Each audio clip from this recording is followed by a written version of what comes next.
Respecto a la cláusula suelo, ¿qué ha pasado? Bueno, la cláusula suelo es una cláusula que se ha incluido en los préstamos hipotecarios, muchos préstamos hipotecarios, para limitar la bajada del tipo de interés. O sea, en los préstamos a tipo de interés variable, pues se preveía que se iba a hacer la revisión con un tipo de referencia que aparecía publicado por el Banco de España, que según las hipotecas pues era el Euribor o era otro índice de referencia diferente, al que se le sumaba un diferencial, un determinado porcentaje. Cuando en muchas hipotecas se incluía una cláusula en virtud de la cual, si como consecuencia de la revisión el tipo de interés resultaba por debajo de un determinado tipo, se aplicaba ese mínimo, se aplicaba ese tipo. O sea, no podía bajar más abajo, o sea, no podía reducirse el tipo de interés por debajo de un tipo mínimo. Las cláusulas suelo se venían incluyendo en los préstamos hipotecarios en muchas ocasiones y no habían ocasionado mayor problema. Lo que pasa es que a partir de noviembre del 2009 el Euribor empezó a bajar y como consecuencia de eso pues la revisión del tipo de interés empezó a dar como consecuencia tipos de interés por debajo del 3, que era el mínimo que solían tener las hipotecas. Luego eso añadido a la crisis pues determinó que había mucha gente que no podía pagar sus préstamos hipotecarios, las cuotas del préstamo hipotecario que habrían sido más bajas de no tener esa cláusula suelo.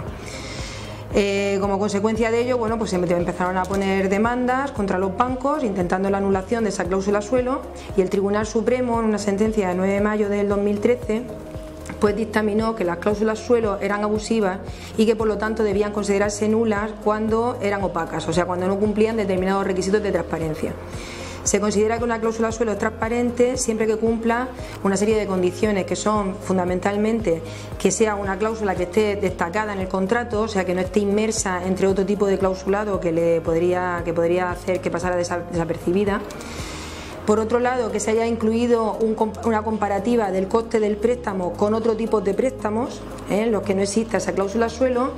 Y también que se haya contemplado, se ha hecho una comparativa en la información que se da al cliente de cuál es la repercusión que tiene esa cláusula suelo en diferentes escenarios de revisión de este tipo de interés.